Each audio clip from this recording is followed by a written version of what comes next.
From Benoit's Cove, Newfoundland and Labrador, this is the Indy broadcast.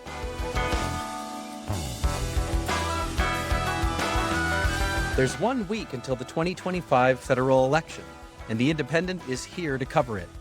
We're going to change things up this week, and instead of bringing you our regular weekly broadcast, we're going to publish a few broadcasts throughout the week, beginning today with the St. John's East candidates debate we hosted Wednesday, April 16th at Memorial University's Signal Hill campus in St. John's.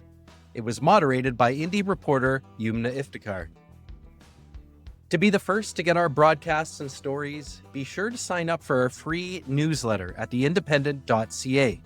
And you can subscribe to the Indy broadcast wherever you get your podcasts, and also to our YouTube channel at Independent NL, because soon we'll be broadcasting in video too. Before we get into the St. John's East debate, here's how we set it up.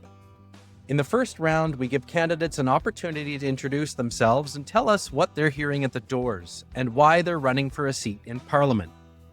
The next several rounds feature topics and questions chosen by the Independent.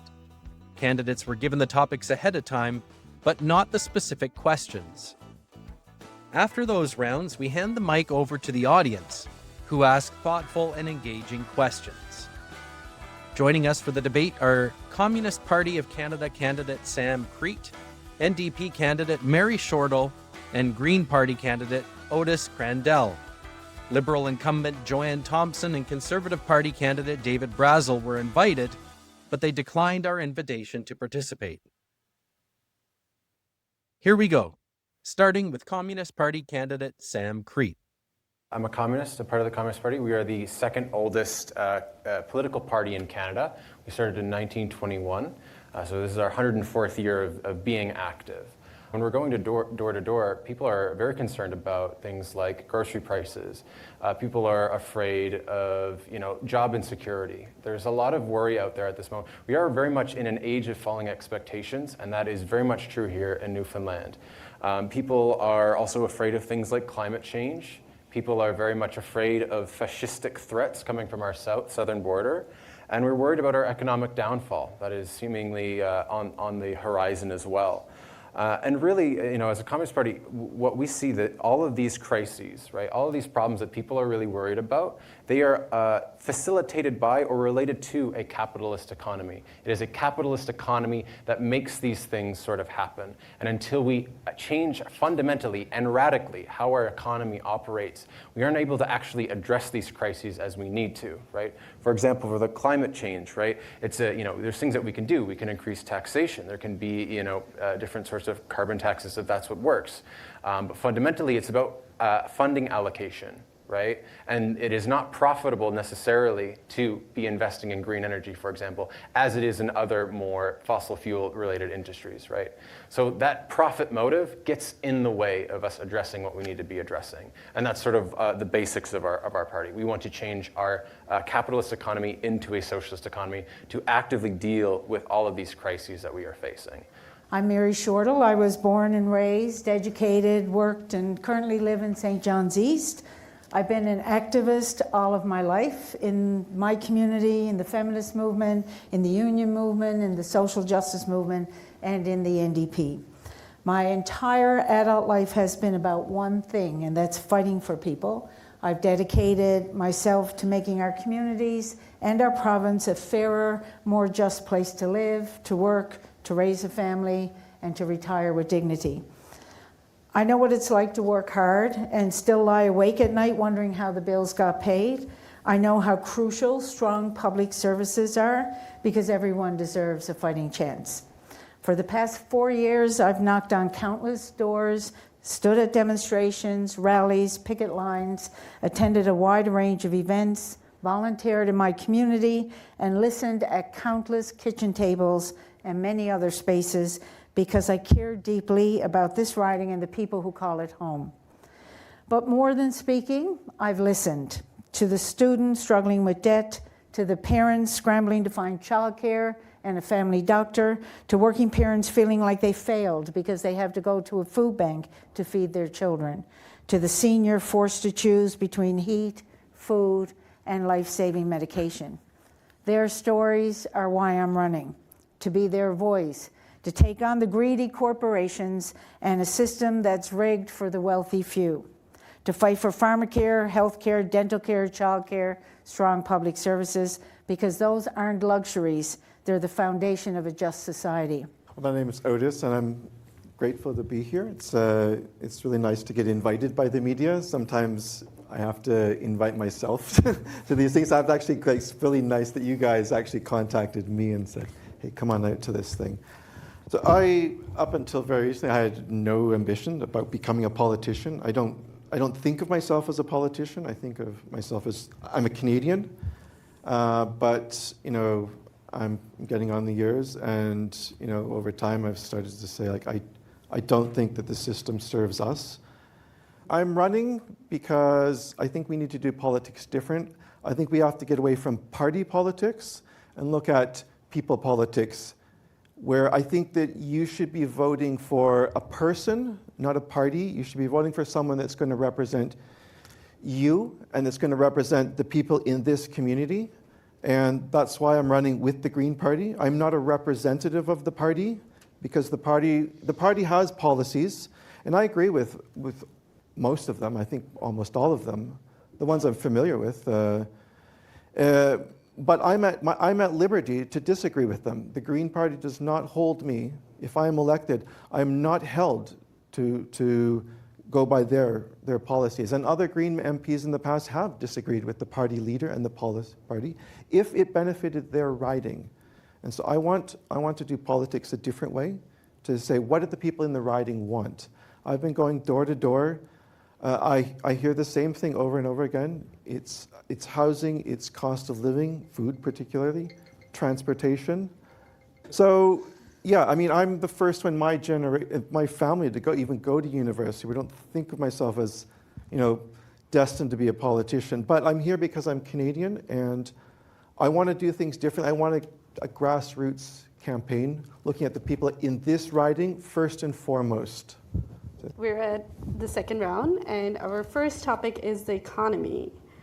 The recent provincial budget projects a decline in household income and employment until 2028. US tariffs are already having an impact, and things are likely to get worse. That's going to impact people who are already struggling to make ends meet.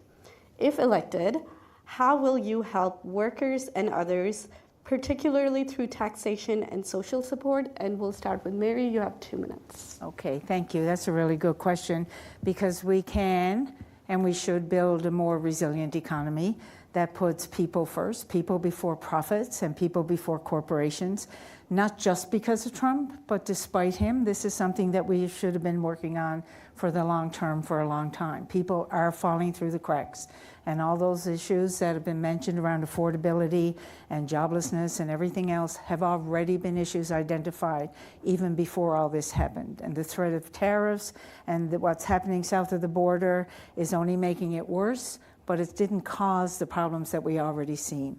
One thing we cannot do is to cut government spending. And both the Liberals and the Conservatives have said their first order of business, their words, not mine, is to cut operational costs, cut public spending, reduce public sector jobs. And that's not going to address those issues that are keeping parents awake at night.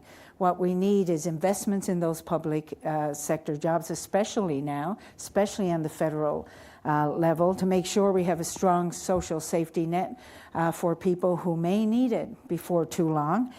Because you can't talk about the economy without talking about the social services and the programs and the social safety net that people are entitled to and they actually pay for.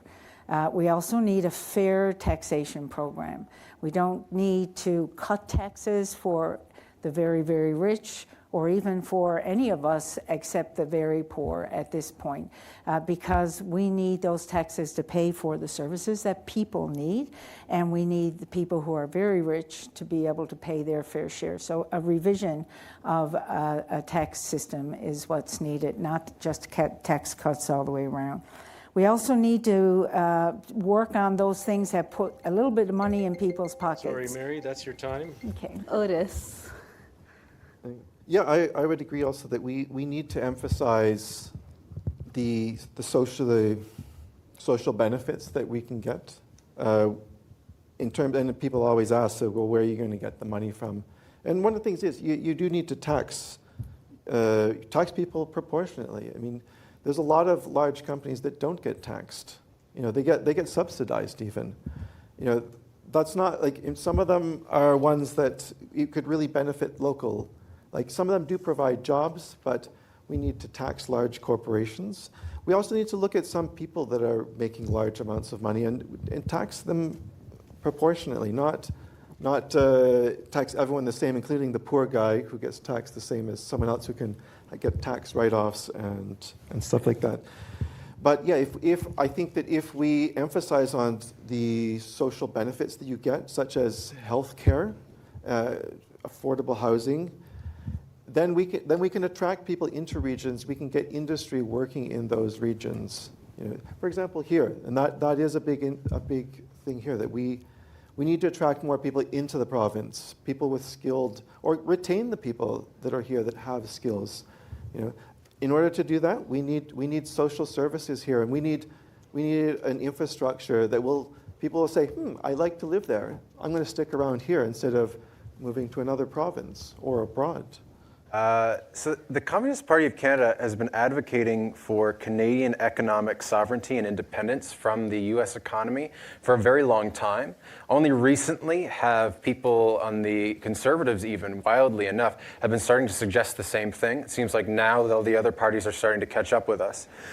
So what we need to be doing is we need to be Trump-proofing our economy. So how do we do this? One of the ways that we can do this is by having an enormous social housing project to make 2 million social housing units. What this does is this increase domestic demand in sectors affected by tariffs. So you have steel, you have lumber. Now immediately demand has skyrocketed to make all of these homes that people need. This is a very feeding many birds with one scone, if you will, right? You can create housing. We solve the housing crisis. We lower the prices of housing. We also save these very much affected industries, right? This is something that we can do if we decide to.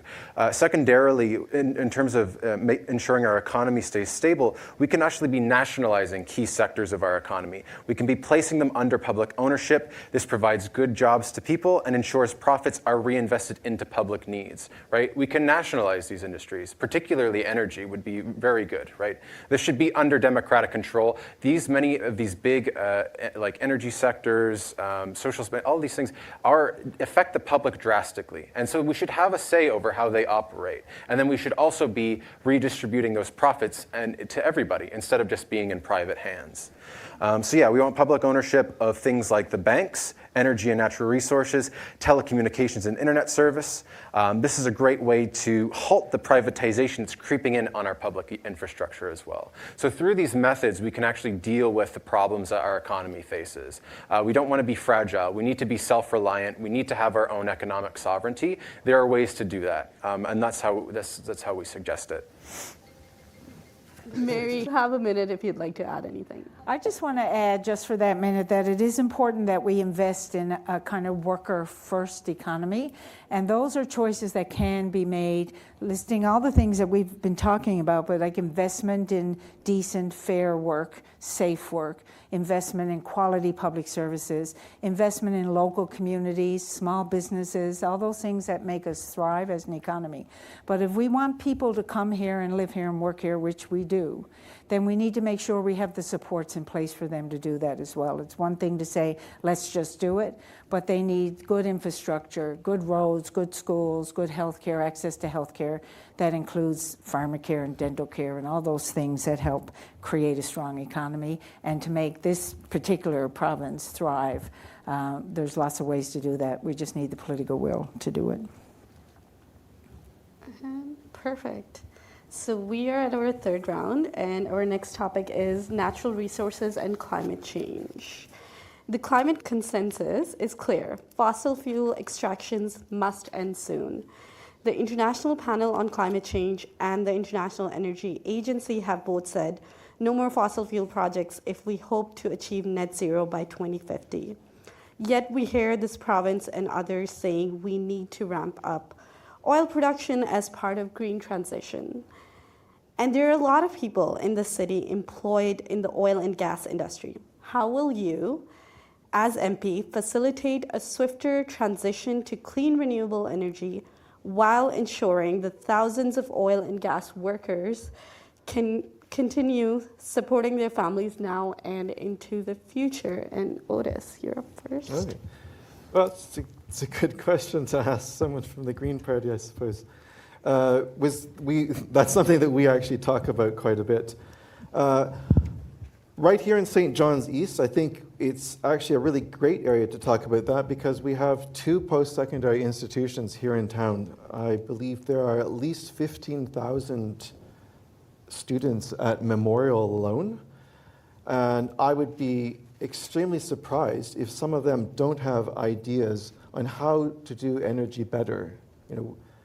We do need to transition, so I don't say like just stop and do nothing. We have to train people and prepare them for jobs so that when we stop producing or stop harvesting oil, stop collecting oil, gas, that there is something else for them to transition into. So I would say education is the big one. And we need to develop what are other profitable forms of getting energy. And that's, I think, where the university comes in, where we have all these bright young minds. And they're the ones that are going to inherit this problem, long after I'm gone. They're the ones that are going to have to deal with it. So I would say give them a chance. We need to fund these programs at the university, offer scholarships or funding for research or for students that going into these fields, because they're the ones that are going to come up with these solutions of how to do energy better. And we have just down the road, here in this building, this is part of the campus. There are people here that can come up with that. So I would say keeping the way to keep the jobs is to make sure that we're putting education. There are opportunities for people working in the field now to transition so that they're not out of job. And we need to look at better forms, look at innovation. I talked to a group recently, not too far from here. There's another riding. Okay. Thanks. Sam, your turn. Yeah, the first thing that comes to mind is there are many Newfoundlanders that work in the oil and gas industry. And, as a communist, we are a pro-worker party, and we've been a pro-worker party for 104 years. That is always a priority of ours. We can't have a repeat of our fish moratorium situation. We can't just put all these oil and gas workers suddenly out of work simply because we need to be transitioning to green energy. Those people deserve better, and they need to be guaranteed jobs within that green energy. That needs to be replaced. So if we allocate our public spending drastically into green energy, right, then we can create the jobs necessary to replace those ones that have been lost through oil and gas. And in the interim, maybe that would be quite the transition, of course. But we need to make sure that those people are not just left jobless. That can never really happen again. I think that was a great mistake with the fish moratorium. It would be another one to do something similar with transition from fossil fuels to green energy. I think that's sort of. I guess that's all I can say about it. We need to be really taking this seriously. And I guess the last thing I'll say is, if I have a second, is we can't talk about transitioning to green energy and sustainability. That can't really happen unless we are consulting the indigenous populations of this island. Right? That is really important part of this transition into green energy is how do we do this in a way that is actually sustainable? How do we actually live in this environment that can only really be understood through acknowledging indigenous sovereignty? They need to be very key players at this table in this talk towards a greener energy infrastructure. So I guess that's all I would say on that topic. I would say that it's still unbelievable that in this day and age, with major economies investing in renewables and clean tech and wind and solar energy and all that, this provincial government and our federal governments are talking about investing still in oil and gas, because it's a recipe for falling behind. If we don't adapt, jobs and investments will go and other people will take the lead and we'll be left behind like we often are once again. The NDP's been very clear about no more subsidies for profitable oil and gas companies, and it's very important to shift into cleaner energy. They believe in the east-west grid for electricity, and they have all kinds of plans about that.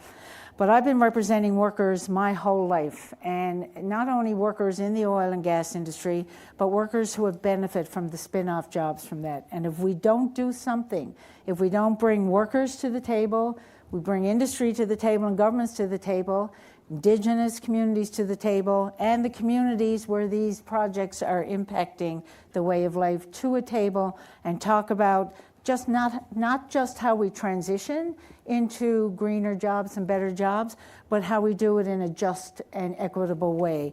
Because, and I did say it at the Energy NL debate when I was there the other day, most of the people in that room who have adult children working in the oil and gas industry and the spin-off jobs don't want to be knocking on their parents' door saying, Mom, Dad, we got to come live with you because we just lost our jobs. And by the way, we're taking our children with us. We don't want to leave Newfoundland, Labrador, and we can't make a decent living now because nobody had a plan. And we shouldn't even be in that position. There's been lots of research. There's been lots of commitments by governments, but there's been no real actions. The reports have been done. We know what we need to do. And it's not just about retraining. It's about a whole lot of other things as well. And Otis, if you want to finish your thought or add more.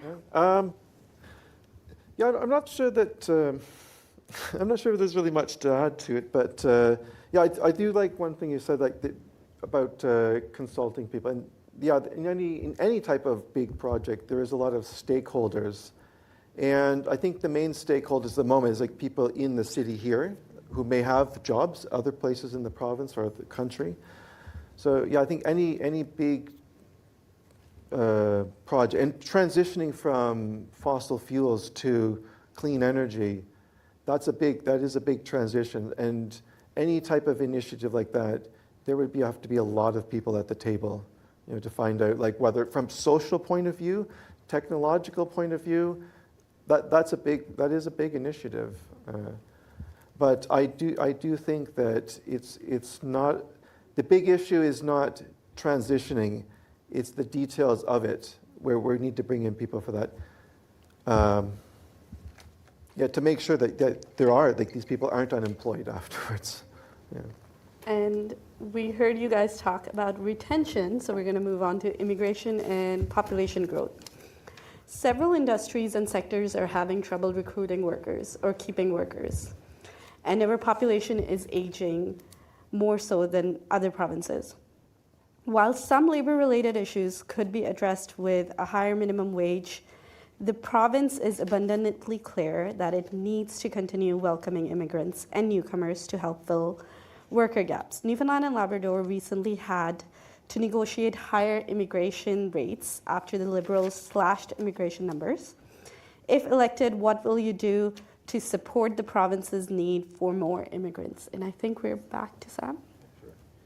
Yeah, so the Communist Party is pretty clear on this stuff. We need to have a more democratic immigration policy.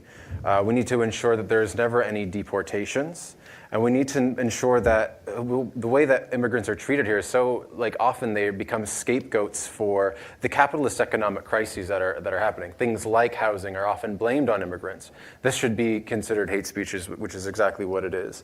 So we, of course, want to be expanding and increasing funding for refugee housing to ensure safe, adequate, dignified accommodations for all newcomers. They are entitled to that. That's how we keep them here, right? And then we have, our population problems are resolved. Our labor problems are resolved, right? We need to be welcoming immigrants into this place with open arms because it's what we need.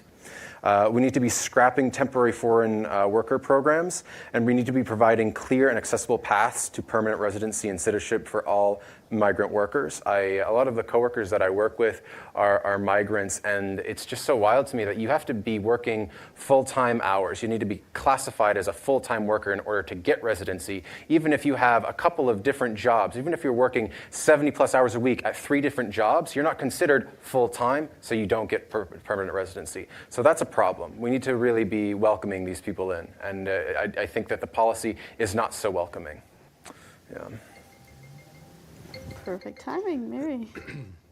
I believe this is a province where we definitely need to have a clear vision for workers coming in and studying here at reasonable tuition rates. I mean, towards always a system of free education, post-secondary education. But we definitely need, as I said in an earlier question, to have the supports in place so that when people come to live in this province, they're supported. They're supported through settlement programs, but also through good educational, good investments in our educational system, in our healthcare system, in our roads and infrastructure. So they need to be supported. You just can't say we're going to bring in so many people and then just leave them here and to find their own way.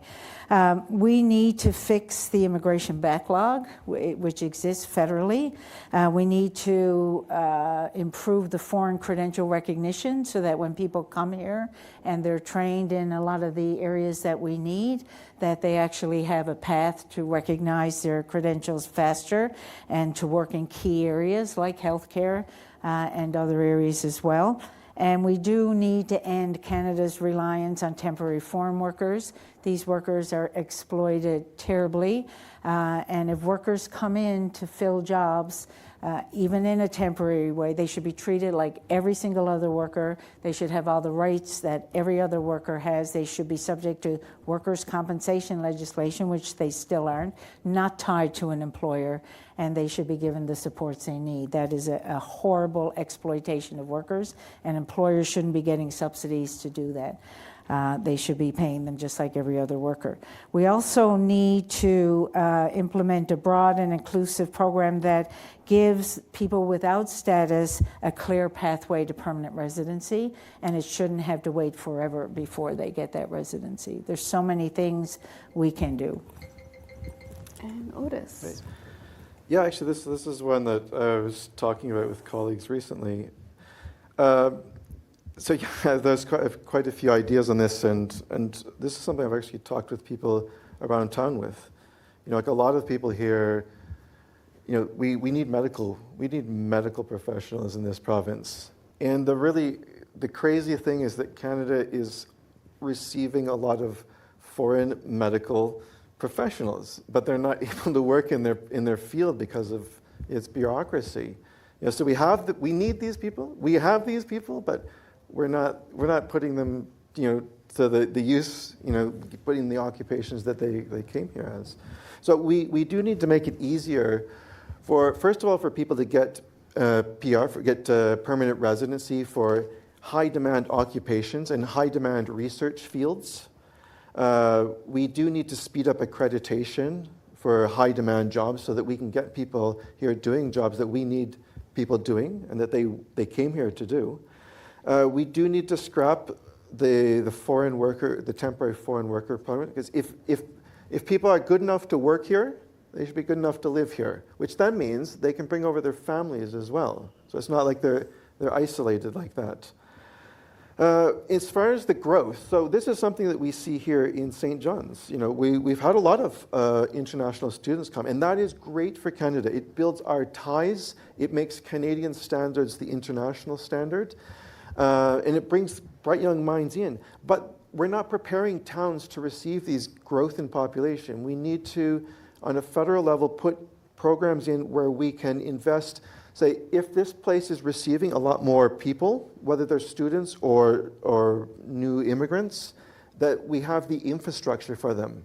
We have housing for them. This is something you see around the university, lack of housing, So yeah, we need to have better infrastructure for the newcomers. And 1 minute for you, Sam.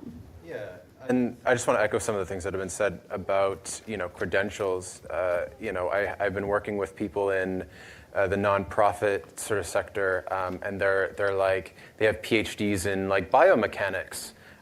Working in a social, I'm happy that they're my coworkers, like it's really awesome, but they're just so trained in other places, and it is such a shame that all of those skills are not being allocated and used in the ways that they need to be used. So I definitely agree with getting those foreign credentials need to be validated. I also think the last part of this as well is, if you're living here, for a long period of time and planning on staying here, or even if you're just here for a few months before moving to some other place, I think that immigrants should have they are affected by the policies that our government makes, right? Like, I don't understand why I'm talking to a lot of immigrants when I was going around trying to get signatures, right? A lot of people are like, I would love to sign on and help you out with this, but I can't vote. So I'd just like have increased voting rights for immigrants. I think that would be important. We're at our 6th round, and we're looking at fisheries. So for this question, we asked other authors from the Independence Seasplainer series, Jen Thornhill Burma and Leela Bodwin, and their question was, fisheries are worth more today than before the 1992 cod moratorium. They prop up hundreds of communities in the province, and yet, year after year, fishers and plant workers are asking for fairer wages. Now we have the uncertainty of the US tariffs and trade war. How will you reprioritize the fisheries to ensure their longevity? And Mary, we'll start off with you. Okay, so the fisheries is a really important piece of our economy. It's still $1 billion industry, and decisions are being made by DFO and by governments that have harmed fishers in this province and fish plant workers in this province many, many times. So the first thing, yes, they may be unionized, but the decisions that are made by government is taking away their hours, taking away their ability to catch the amount of fish they need to catch in order to make sustainable wages sometimes. The fact that there's international, multinational trawlers fishing on the offshore, part of an allowable catch that should belong to inshore and Indigenous fish harvesters in here. That's been made as a political decision supported by the Minister of the Days, is something that says to me that what we need to be doing when there's decisions around the fishery is talking to the experts, the real experts in the fishery, and that's the people who harvest the fish and process the fish. There are lots of things that can be done. The fish harvesters themselves have sacrificed a lot since the moratorium in order to conserve the stock that they have. And to have the quota now be given to a commercial fishery and to an offshore fishery is absolutely unacceptable. And every single one of the Liberal ministers in this province supported the fisheries minister decision on that. But the other issues that are really important to fish harvesters is the adjacency principle. So the fish that is caught closest to the communities need to benefit from that so that it's not shipped otherwise, right? So there's lots of different things that they can be doing to that. The small inshore fish harvester fleet. Oh, okay. Can't go on anymore. Sorry. Otis. Yeah. Well, I think one of the things is interprovincial trade and some of the barriers to it. Particularly the fact that here we're on an island, and Labrador is on the mainland as well, but they do a lot of stuff by boat. So I think we need to look at cutting back on some of the fees that people are paying and the monopoly that some of the ferries have on transporting stuff. So so that we're not losing money. Oops, sorry, we're not losing money in that way. But I do also think that we should set up committees where they're partially, again, it comes back to who are the stakeholders. And one of them may be government, one of them may be different industries, but one of them is the fishermen themselves, people that are working directly in the industry, and to find out, okay, what do you see as the main problem? What do you see as the cause? And what would you like to see as the solution?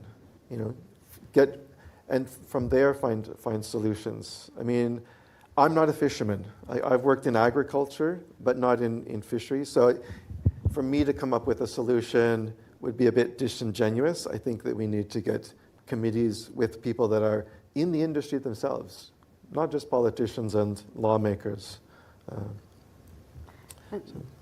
Okay, I think that was the most thing. Okay. I don't know how much time I had there. I wasn't watching. You have 30 seconds left. Okay. I would also say we need to strengthen trade unions. and the power that they have. In some industries, trade unions do have a lot of power. Others, like you said, they are constrained by government decisions. But I would like to see a little bit more power given to the trade unions. Okay, I think that's good. All right, and Sam? Yeah, I feel like I don't have much to say. I like both your answers so much. I think you both really understand this. Like, that's like exactly what I would be wanting to say. I like where you are placing the value. Who has the power of this decision making, right? You've identified exactly who it is, and it should be the fishermen, right? What more needs to be said about it? I'm happy to see that we're all in agreement about how we should be operating this. They are the experts. They know what they are doing. That's the other thing. Of course, a part of this conversation has to be about sustainability as well, right? Sustainability of the cod population, right? Earlier Mary mentioned the international trawlers that are going around our shores. Is this actually sustainable? Can our stocks actually last with this amount of fishing, right? So we need to be doing what we can to ensure that these can continue to be sustainably resourced for a long time. The only reason that settlers are in this space to begin with is because people could fish the cod and then they could survive. There isn't enough farmlands around to actually have the nutrition necessary to live here. So the ancestry of this place, and of course indigenous populations as well, it's because of those fish, right? And so that needs to stay true. We need to, our relationship to this animal is very, it's very important. And we need to maintain that relationship through ensuring sustainability in a way that works for the workers who are out there, getting this stuff and practicing what Newfoundlanders do, right? That's all I would say on the topic of the fisheries. And Mary, you have the last minute. Yeah, I would just like to add a few things in the minute that I have. One around sustainability. Fish harvesters, and I've worked around the fish harvesters and plant workers who've been unionized for a while, and they are real stewards of their own product. They understand what it takes. During the moratorium in 1992 to this day, there has been a stewardship program, and it was the fish harvesters who asked not to move the fish into a commercial zone right now, to keep it in the cautious zone. So they are good stewards of the sea. The other things I think that would help support, because tariff threats will really impact the fishing industry, and I think one of the things we need to do is make sure we have the systems in place to support those harvesters through that time. The EI system does not serve fish harvesters and seasonal workers very well right now, and we've been asking for reform in that for a long, long time. They need that reform. They also need measures that protect the families and the communities, and value added for the fish processors. Like we can export value added things as well. And Otis, you get the last question before we move on to the audience. So the topic is seniors. How will you better support seniors if elected? Well, as someone sort of kind of getting close to that age myself, I do have to sort of think about, that may be a bit of a self-serving sort of answer there. I think that we do, our population is aging, not just that individuals are, but the average age is also going up. And we do need to actually be prepared for that. I think a lot of it will come into healthcare and what types of healthcare we can actually provide, including home care. That needs to be something that's actually part of universal healthcare, a home care component of it. I think we do also have to have advocate for more programs for seniors, not necessarily seniors facilities, but something, we have a lot of daycare. We take care of our children, but we don't have the same sort of infrastructure for elderly, where we have people that can come in and help you. So if you want to take care of your parent, you don't want to put them into a home, you want to take care of them. That's a lot of work. We need to be able to train people to say, okay, you want to take care of your mother or your father when they get older?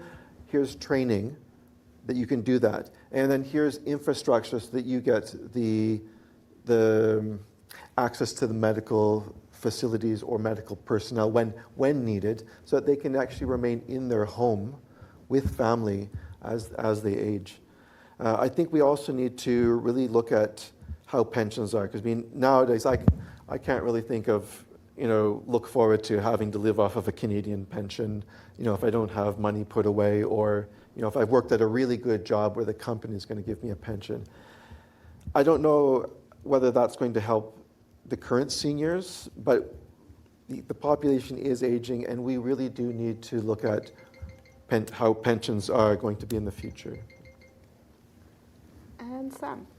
Yeah, so we of course support increasing full pensions. We need to be not only increasing pensions and using that social spending, we need to be protecting pensions as well. We need to be strengthening bankruptcy laws, right? We need to be prioritizing workers' wages and pensions above other creditors. So like if a place, if a business goes bankrupt, it's not, pensioners that are at a disadvantage with this sort of thing. It should always be the pensioners and the workers who are getting out of that unscathed rather than very rich creditors. We also want to substantially increase the Canada Pension Plan and our old age security benefits. We also want to reduce our pension age to 60. That would be really nice. We'd also like to maintain the full pension benefits, even with a reduced pension age. We also want to double the Canada Disability Benefit and ensure provincial disability pensions. This is also an aspect of how we want to be helping our seniors. And really, I just want to say that with a lot of these things, this goes along with how do we take care of seniors? We also need to be taking care of our health care. We need to be increasing our public spending. That is a net positive. And when you have an economy that is designed to accommodate for social needs, when you have a socialist economy, all of these things become a lot easier to action, right? When we appropriate all of the profits that come from our privatized industry and they are just immediately reallocated into public spending, then it is very easy to fund all of these things on a broad scale, right? It always comes down to how do we pay for this, right? If we are taxing the right people and we are putting profits into the collective hands of workers instead of the capitalist class, then we can do all these things really easily. It's very easy to take care of seniors if we have the money and the political will to do so, right? That's sort of how I see it, right? It's I can say I'll advocate for pensioners, of course I will, but it's so much easier to do that with a socialist economy. And that's what we stand for in the Communist Party. So that'd be my time. We haven't treated the folks that raised us and whose sweat and toil built our economy very well. And I'm one of them, a senior as well. And I have a whole list of things that I think the federal government should do. The first thing they should do is return the Minister of Seniors, that ministry which they did not replace when Mark Carney appointed a new cabinet. There's no Minister of Seniors, and that's just not okay at all. When we're talking about seniors issues, the issues of affordability should be on top of mind because there are policies specifically needed for seniors. Even in the general issues of affordability like housing, healthcare, cost of living, cost of housing, seniors are sometimes in a different category altogether with those costs. Pensions and GIS and all those things are also very important. The GIS especially should be indexed to inflation, and it should keep up with the cost so at least seniors can pay for their basic needs. Long-term care needs to be a public service. We need to take the profit out of long-term care. I've been talking to seniors for a long time now on this journey, and there are seniors who live in great comfort, whose families are paying an awful lot of money to have them in there, and there's seniors who are living in deplorable and terrible living conditions. But everyone should be able to live in a nice senior's home and treat it with some dignity, because you don't earn dignity. You should already have dignity, and we need to make sure we do that.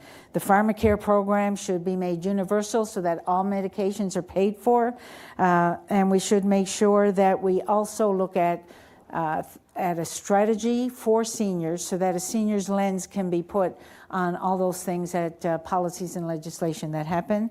And we have to pay particular attention, I think, especially in this province, to seniors who live in rural and remote communities because they're disproportionately impacted. And you have a minute. I do think it is important what you mentioned about rural areas, because although right now we're in St. John's, and the riding is called St. John's East, but it's a little bit more than just St. John's. We do have rural parts just just within an hour's drive from here. And I think that one of the things that we focus on, and like I said, we have to look at what's the issue in this riding. Okay, and then one of the things in this riding, which may be different if you're in Toronto or Montreal, is that we do have a lot of smaller communities which have a very high elderly population. And so we have to go and see what are the specific issues in those areas where you have small communities which are even more aged than you may have in St. John's, and particularly that you would have in big cities like Toronto or Montreal, where a lot of policies get made. Yeah, local. And we can move on to the audience round. And audience will have 30 seconds to ask the questions, and then each candidate gets a minute to reply. Go ahead. Thank you. Gwe hi, Deluisi Birdie, Deluisi Nalmaz de Gwek. My name is Birdie Lehman, pronouns she, they, he. I'm a Two-Spirit Mi'kmaq Land Protector of the Hullaboo First Nation. I'm stating that just to center indigeneity, because I think it's important to do that in these conversations. I also serve as the co-chair for the National 2SLGBTQIA+ National Council of the Assembly of First Nations. So that's context for the question being that Two-Spirit and trans people are very much a hot button issue right now in terms of the politics and in terms of the way that we're seeing attacks in terms of the rhetoric of the United States. But we're also seeing that hateful rhetoric spill over into Canada. And we're now seeing a time when even federal party leaders like Pierre Poilievre, but he's not the only politician doing it, but he's explicitly said that he only recognizes two genders. And this obviously has a negative impact on any of us in the community.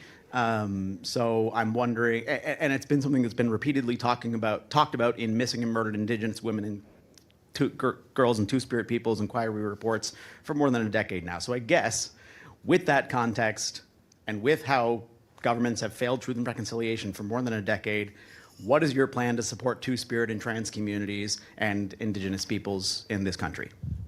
Yeah, I guess I would say, the construction of gender as we understand it comes from a colonial, capitalistic, and white origin. That is where gender oppression all stems from the, interrelation of colonization and the capitalist economy. That's the material conditions under which all of this rhetoric comes into play. So by changing the material conditions, by changing to a socialist economy, of course, I should also acknowledge the socialist economy of the colonizers would be different than the socialist economy of the colonized. That's important to point out. But in trying to change those material conditions and provide actual national sovereignty to Indigenous nations, that is the way to effectively empower those groups of people. When you have an empowered community that has authority over the lands as they have since time immemorial, that is how you can actually be in support. In terms of the rhetoric, this is hate speech, and we need to be having stronger hate speech laws. I guess that's all I'll say. Mary. I have been an activist, a human rights activist and social justice activist for 43 years of my life, and probably for 66 years of my life I have believed in equality above everything else. And all my life's work has been dedicated to that. So as an individual, I can promise you that things like equality and gender-affirming healthcare and missing and murdered Indigenous women and girls and support for the 2SLGBTQTIA+ community is always top of mind and is a lens we try and put on every single thing we do. Some of that I need help with because of my own privilege and my own position. And so I also believe very solidly that we need to include all the different communities that we represent in those conversations before we go to a place like Ottawa and start to talk about the laws and policies that protect people. We need input from all those communities as well. Yeah, I would agree on the input. Particularly people that are in our community here, LGBTQ2S+ rights and issues are one thing actually the Green Party has discussed quite a bit. I think it's actually the first federal party that the leader of the party was non-binary, and that one of our current co-leaders is also openly gay. So I mean, clearly, like we're with that, we know, like our leaders know that there are issues, and it's something that we would like to figure. Now, it's not for me as a straight man to sort of come up with those solutions. Again, it's something that I think, as a representative of this riding, I think first and foremost we need to ask people in this riding to have input on it. But I think that there's similar problems that are occurring across the country, and that it would not be that difficult to find other MPs in Ottawa who are facing the same problems and collaborate with them on solutions. Any other questions? Thank you all so much. Thank you, candidates, for this wonderful conversation. I surely agree with all three of you on a lot of these topics.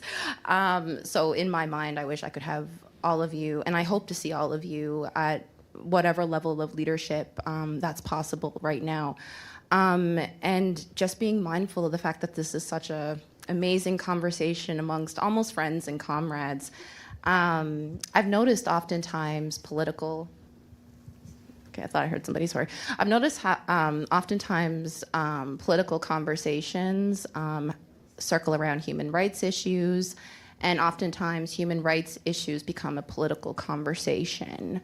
Whether it's missing and murdered Indigenous women or two-spirited people, whether it's acknowledging Indigenous land or Black labor, or disability rights, or even the energy sector. You guys pointed out that facts is not really enough to sway all political parties to do a just transition. So I'm wondering, how are you guys going to balance your own priorities, initiatives, and ideas amidst almost like a very opposing party when you're thinking about the PCs and maybe even liberals, if you were to think about some specific topics such as missing and murdered Indigenous women? So just to iterate, how do you plan to prioritize and I guess promote what you're seeing here today in hindsight or in face-off of an opposition party or somebody who might not be in total agreement with you? I chose to run for the New Democratic Party because I believe in the values and principles of the party, and they align with my own values and principles. The party was born from the labor movement, and that's where I learned all my skills, and that's why I'm here today, quite frankly. I believe that the NDP specifically in Parliament has been very effective ever since its beginning in being able to push for change. Because really, if you listen to the story of Tommy Douglas and Mouseland, we're electing white cats, black cats, white cats, black cats, and we don't ever elect the mice, according to his story.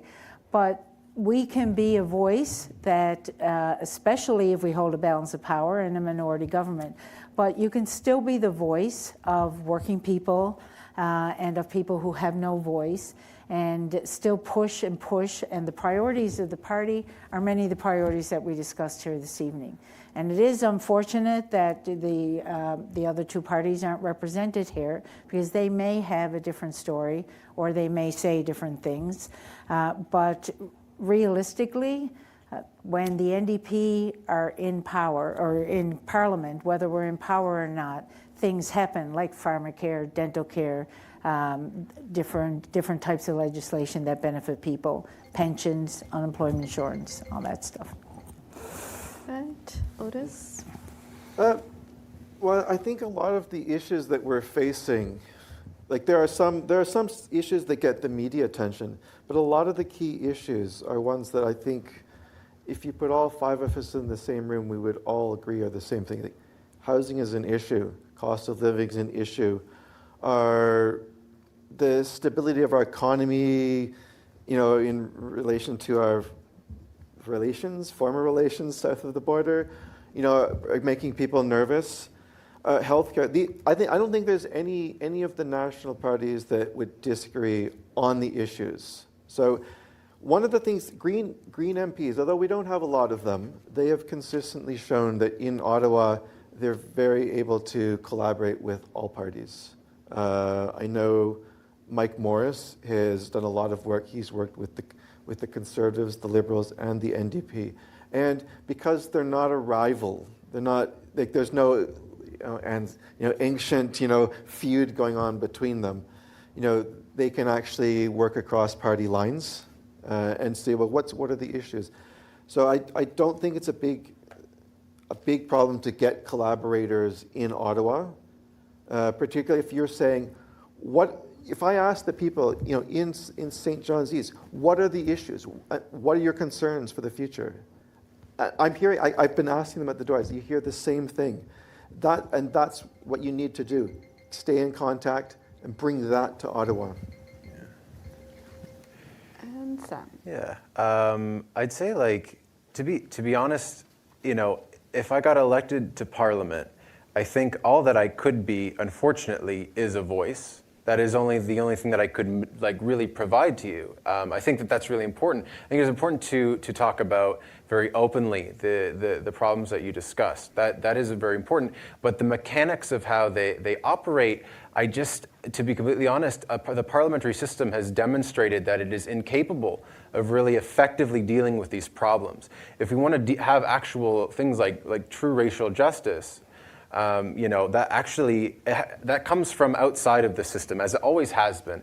It has always been communities outside of those systems, for specifically, I think about the trans community locally, right? It's not been, the official governmental democratic channels of policing that have made trans people safe. That's never been the reality. It has always been trans people and the community standing up for itself.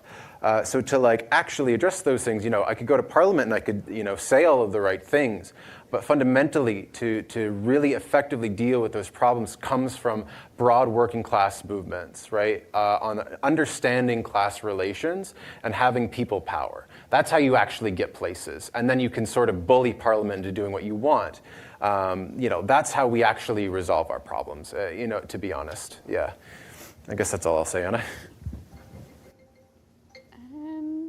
Who's next? I'm Robin Whitaker, and with Elizabeth Yeoman, we co-edit the transportation column in The Independent. So we have a question about transportation. Everyday people have been very concerned about the cost of living, and we've heard a lot about housing and the price of groceries. We know how hard it is on everybody. Something that hasn't got much attention is the cost of transportation, but it's actually the third biggest cost in Canadian households, very close to the cost of groceries, almost identical. So industry sources have put the average price of running a private car at about over $1,300 a month. It's a very significant cost. If you were elected MP for St. John's East, what would you do to try to address transportation costs for ordinary people who are struggling to make ends meet, and what role does the federal government have to play in that? That's a great question to ask. I'm also very interested in transportation and alternative forms of it. We live in a car-centric society. Canada, United States, if you go to Europe, South America, Asia, you see a totally different type of transportation system. You can get into small towns by train, not even just bus. So one thing I think that we really need to do is to say what are the transportation needs in any particular part of the country, but I'm thinking particularly here, and say, well, how can they be fixed? What alternatives do we have? Can we make a better, city transportation? Now city transportation, that's municipal government's responsibility. They control that, but you can create plans where you create funds so that municipalities can improve their transportation system, or that provinces can improve their intra-provincial transportation, so that we are less dependent on cars. A city like St. John's in downtown, probably a lot of you are like, where are you going to park? Where do you park when they're plowing the snow? This city is not built for that, but it doesn't need to be. So I think that we need to start investing money into looking at alternative forms of transportation, like the bus, the bike, and smaller vehicles. We really need to look at that. Yeah, okay. I'll cut off there.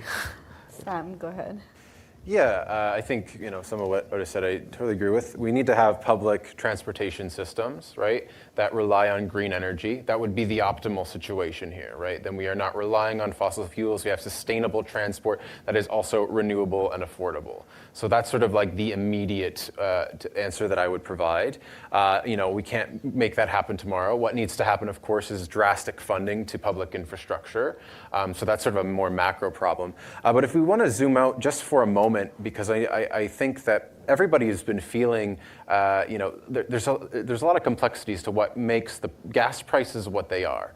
And we, of course, want to be moving away from it. But one of the biggest contributors to that gas price inflation that people have been feeling has been the war in Ukraine, right? So that is something that in the macro scale of things, that's why we're seeing these drastic increases in price, right? The real solution, again, it's green energy, public transportation, that public funding. That's how we address it. But in a macro scale, we also need to be, this is part of the Communist Party platform, is having a platform of peace and prosperity, right? When we have warfare and when this increases on the global scale, it impacts everybody else economically, right? And we need to be very careful about that sort of stuff. So when we have a policy also of peace and disarmament, that could probably have prevented a lot of this inflation that we've been feeling.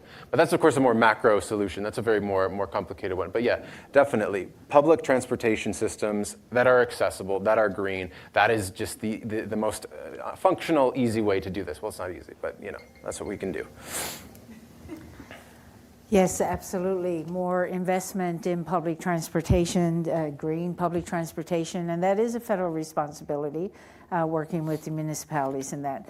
But also within getting from St. John's, for example, to anywhere else in this province is also very, very difficult. So it's not just public transportation within the city, but public transportation to allow people to travel within the province as well.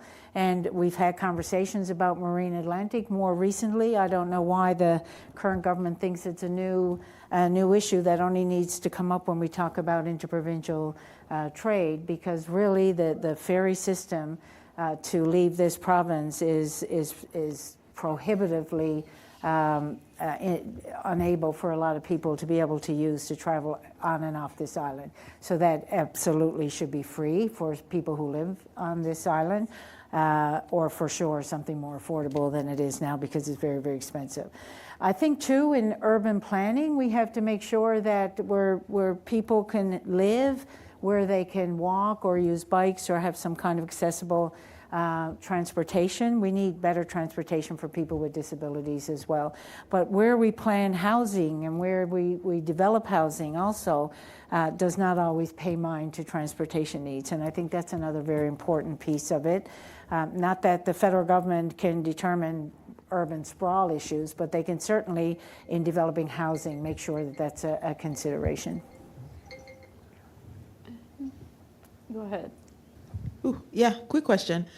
So since the election was called, I've noticed that the big media companies have been giving coverage to just the big parties. So you read an article and it gives you an impression that there are 3 parties as opposed to 5. Like, I've read so many of them, and even if you try to get in touch with them, nothing changes. They just keep doing the same thing. And so what that's doing is giving the potential voters the impression that there are 3 main people. The others are just like joking kind of thing. So, sorry, that's my thought.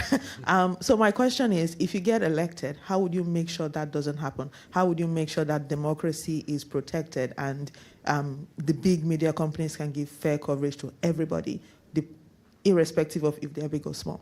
Thank you. Yeah, what comes to mind when you say that is, you're right. There seems to only be we're sliding towards a 2-party system. And if you look at a lot of advanced, I'm sorry, Mary, but your party's like doing really bad in the polls. I hate to see it. We want to see you here, right? We want to see you prevalent.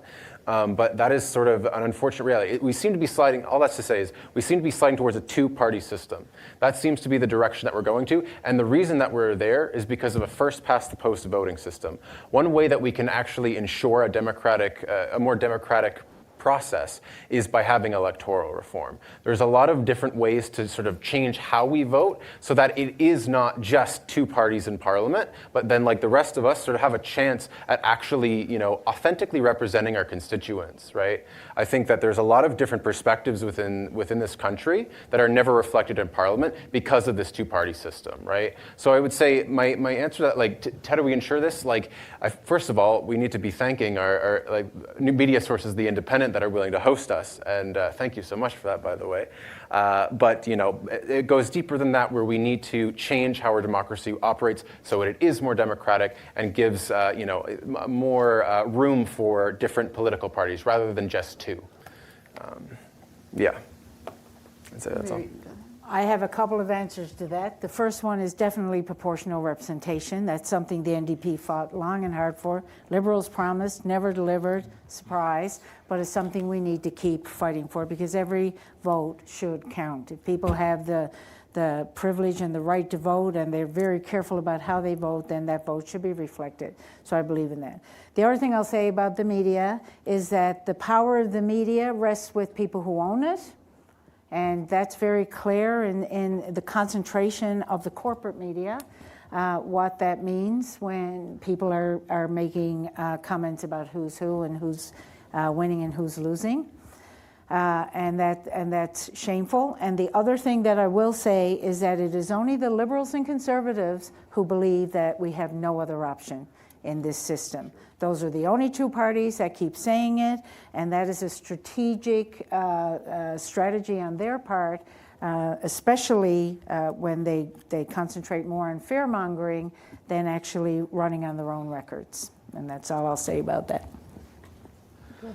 Yeah, I think we probably all agree that proportional representation is the way to go. I think there's only two parties that really benefit from keeping the status quo. So, you know, how that works, you know, there could be different ways that works. Other countries do it. You know, it's not a radical new thing. You know, I think New Zealand, Australia already have these things in place. The other thing I would say is I think that we do need to strengthen regulations about enforcing CRTC, the Canadian Radio and Television Commission's their regulations. I mean, it is actually, and I do commend you guys for actually, you actually invited me here. Some of these I've had to actually invite myself or, you know, say, hey, I'm going to be there. But we do need to strengthen, like there are regulations that say that you have to give equal voice, you know, on the radio or television, the media. If they represent one, they have to give equal time to all of them. So there has to be some enforcement of that. They have to be called out on having done it. And I like what you said about like fear-mongering. Like every time an election comes up, oh, this is a unique election, like no other election before. We are forced with it. Every election is like that, you know. And don't split the vote. You know, vote for me because I'm the only one that can keep that guy out, you know. Or vote for the leader of the party, you know. Don't vote for me. Vote for the leader. You know, it's scaremongering. Yeah. I had a question about like giving a voice, basically. My question was, do you feel that all parties with candidates should be given a voice at the national debate? And what would you do to ensure that this happens now and in future elections? Also, would you prevent, how would you prevent the platform from being misused? Because like she said, and like the candidates at the front said, they did say that they've not been given like a platform to discuss how many political parties are there. There are 5 candidates and only 3 people that we see currently in front of us, which are supposed to be 5 because they all have different opinions that everybody here should be able to understand and learn from and decide, oh, I'm going to vote for this person, I'm going to vote for the next person. We're only hearing 3 opinions. We're not hearing the opinions of the other 2 people that are supposed to be here, which is not supposed to be so. So my main question is just how should we define the voice to be given to you guys to be able to discuss your platform to us and let us understand what we need to get from this? Again, also a good question for the Green Party because just today, the leader of our party was uninvited from the national debates. And so there's been a lot of talk among my colleagues throughout most of the day about that, where the criteria for being part of the national debates changed. It's actually become more strict this year than it was last year. I think you had to fulfill 1 out of the 3 criteria for your party leader to be on the debates, the national debates last year. This year they bumped it up to 2. 5 parties met the criteria, but then very recently they changed the criteria just slightly, but it was enough to remove the Green Party leader from the debate. So I think in order to deal with this, we do need to have regulations that emphasize that make it easy for any party that's registered and has candidates out there that they take part in the national debate. We cannot just say, well, these are the only 3 or 4, I guess, if you're in Quebec, that have any kind of chance of making an effect. So let's just listen to them. No, we need to say all of them, because some of them are going to be arguing different points. Some of them are not going to be saying what everyone else is saying. And some people say, well, that's actually a very interesting point. And 4 years later, more people may join that party. So I think, yeah, regulation. Can you repeat the question? I just want to make sure I'm answering you well. Can you repeat the question? Yeah, I said, do you feel that all parties with candidates should be given a voice at the national debate? And what would you do to ensure this happens now and in future elections? And I also said, how would you prevent the platform from being misused?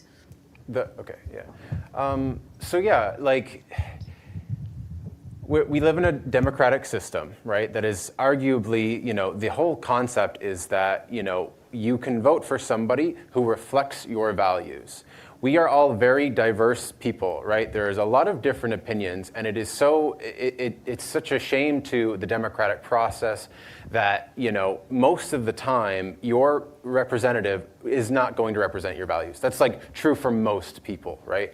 So, that's the thing is when they are placed on an even footing, that is a much more authentic democratic process, right? So that does need to be ensured. We need to be fighting to ensure that happens. And actually, as it says, back in the 90s, under the Mulroney government, the Communist Party actually got into a big legal case with the federal government. What they were trying to do is similar to sort of what Otis was saying.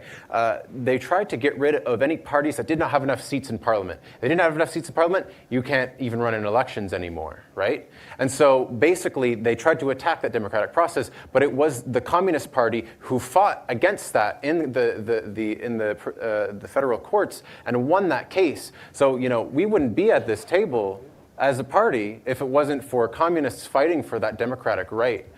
So I guess, from my perspective, we've always been fighting for that, right? We need to, and we need to continue, because it is always communists typically who are neglected from the democratic process. People don't really want to talk to us. People don't like to publicize us, right? So yeah, that's how I would say is we have been fighting that fight, and we need to keep doing that for a healthy democracy. Just a couple of different responses to what you said. I was nominated in 2023 as a candidate for my party, and I've been making myself visible, knocking on doors and talking to people ever since. And it is impossible to talk to the tens of thousands of people in a riding. These ridings are huge. So anybody who's a registered party who has candidates should be given opportunity to, because the constituents and the voters and the families deserve to hear who's running and make informed decisions about who they vote for. And I think that's really important. But it's really too bad that when the opportunity is provided, because sometimes there's debates, sometimes they're not mandated or legislated. Some are from businesses, some are from community groups, some are from independent media to want to hear. But when those debates happen, it's shameful when the parties that are invited don't send their candidates to do that, because that's what keeps candidates informed, and that's the work that prepares us as candidates to be able to understand how we need to represent the people that we're going to ask for their trust to get elected. So my position on that is that if you don't show up to an interview, you shouldn't be given the job. So how else are you going to find out what the people that you're supposed to be representing, where their issues are, what keeps them awake at night, what they care about? So I'm someone with multiple disabilities, and it severely impacts my life. I have been on income support before. Income support, permanent disability, whichever way that you want to call it, or however it comes to you. If you're a person with disabilities, it's clearly not enough, and we know this because the MAID program was introduced, and someone like me is actually eligible to die instead of live a quality life because of. And we've talked about pensions, and we've talked about things like that, but I hadn't heard anything around how would you go about supporting people in this district with disabilities? How would you ensure that we have a quality of life? And of course, we talked a lot about jobs and working and economy, but a lot of us can't. Like I can and do work right now, but that could change at any minute. So what about people that can't provide labor, but they still deserve to have a quality of life? Yeah, there was a question in there somewhere, wasn't there? Are we all clear? Okay, thank you. And Mary, we'll start with you. Yeah, that's a really important question. And I know when the disability tax credit came out in the last budget, it was appallingly low. Leah Gazan, an MP, an NDP MP from Manitoba, has been a great proponent of a guaranteed livable income. And we talk about guaranteed living wages and all that, but hers is a little bit further than that, where she talks about that every single person, whether they're employed or unemployed, whether they're on income support, whatever, deserve a guaranteed livable income. Everybody does, and that would be one way of resolving an issue, especially for people who were unable to work. But that needs to be a livable income, not just to get by, but something that allows you to pay for the basic needs and have that little bit extra because you deserve to live with a good quality of life like every single other worker does in this country. That's one way. There's others too. And Otis. Well, I think there's probably a couple of aspects to it, and again, it's one of those things where I don't have any main disabilities, so it's not something I can directly speak to. So it's not something that I should probably be, coming up with a solution for. I think that we do need to set up some sort of system so we find out in any particular community, because it's going to be different in every community, what are the obstacles that stops a person from having a good life, a productive life, doing the things that, most other people in the community can do. What are the obstacles they're facing? Identify them for different communities, and then have some sort of sort of like an institution nationwide that would then work with regions, areas, communities once those areas have identified what are obstacles that their residents face, implicate there. I do think one of the other general things that we do need is better healthcare, which is more comprehensive. And Sam. Yeah, I think a lot of the things that you mentioned come back to how our capitalist economy operates. The way that has been, essentially how it works under a capitalist economy is you either work or you starve. Those are your two options. And if you can't work, well, what does that mean, right? So that's unjust. I think everybody can agree on that. But that has become normalized, which is the great tragedy of how this economy operates. So yeah, of course, guaranteed livable income. That is the most immediate answer to this sort of question. But also understanding that, disability is very expansive, and as an identity, it's important, but also understanding that at every point in somebody's life, people become disabled. It should not be thought of as a separate small group of people over there that are affected by this, that are disabled, that we need to be thinking about. Of course we need to be thinking about it in those terms, right? But also that we will all end up disabled at some point in our lives, right? This is we need to be helping our future selves, essentially. But I guess that's how I would answer your question. I wish I had more time.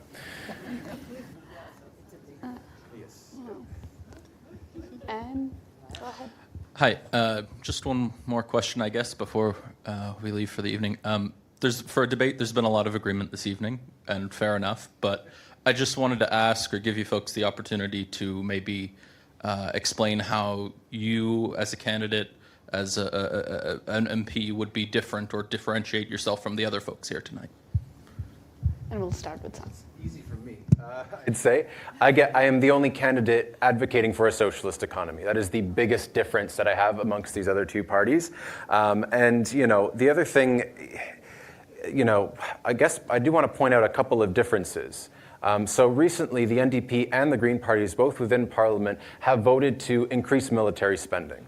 So they both have that part, right? And that is a part where we disagree. And I'm not sure, I know Otis might not vote with this party. I'm not sure where he is on that sort of stuff. But that's a difference, right? Voting against militarization, we want peace and prosperity, not war and austerity. That is our campaign slogan. That is a difference. We want more peace globally. And that is where we vote differently. But also fundamentally changing how our economy operates to accommodate for all of our social spending and dealing with the crises that are upcoming in the future decades. That's how I am different from these folks. And I think we're not the United States, and we're not voting for a prime minister, even though that's a little bit of the dominant narrative that we're hearing now, that we have to choose between one leader or the other. And for me, I see my role as a candidate is to talk to people about what I offer as an individual, but also an individual who is attached to a party that she believes is a party that represents and puts people first. And I see that as my primary role because we want people to make informed votes. So rather than talk about, and I don't mean this to answer this question, but rather than talk about what the other parties aren't doing, I really like to talk about what I do, where I come from, what my record is, and what the party that I want to represent can do for people. And that's how I define myself. That's how I've always defined myself, and that's what I hope to continue to do.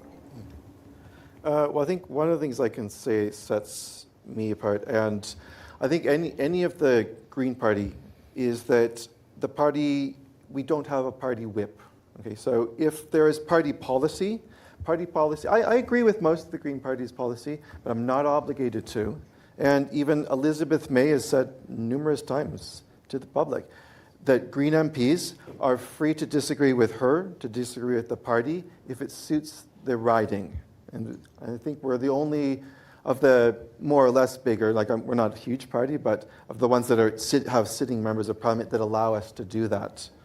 And that's what you need. You need someone who's going to fight for this community, because you're not voting for Carney, Poilievre, Singh, or even Elizabeth May. You're voting for one of us or the other two who aren't here tonight. So you either need to say, I like that party and I like everything that they're already doing. It already completely aligns with me. Or you have to choose someone who will say, okay, I'll do it for what the community wants, and who will listen to the community. And before I give it back to Justin, I just want to thank the candidates for coming today and audiences, and I'm going to hand it off to Justin. Yeah, we're a little bit over time, so I'll keep this short. I just want to thank everybody as well.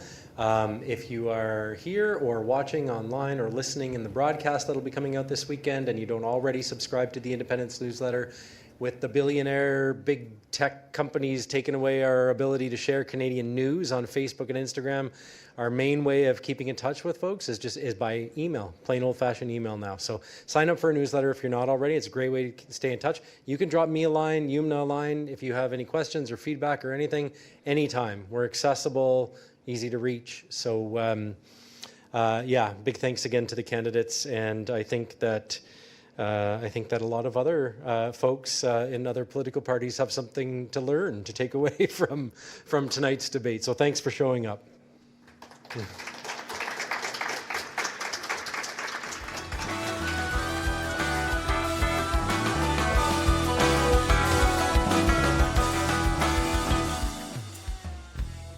That's it for the 2025 federal election candidates debate in St. John's East.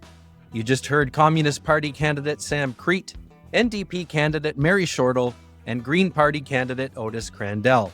who took questions from The Independent and from several audience members who joined us live at the Signal Hill campus of Memorial University in St. John's. Liberal candidate Joanne Thompson and Conservative candidate David Brazel both declined our invitation. A reminder, you can be among the first to get our broadcasts and stories by signing up for our free newsletter at theindependent.ca. You can also subscribe to the Indy broadcast wherever you get your podcasts and to our YouTube channel at Independent NL, where we also share our broadcasts and will soon be doing video broadcasts. The Independent's debates and federal election coverage is supported by the Covering Canada Election 2025 Fund. Election Day is April 28th, and we'll have plenty more coverage, so stay tuned. I'm Indy broadcast host Justin Brake. Our moderator for the St. John's East debate was Yumna Iftikhar. Thanks for joining us.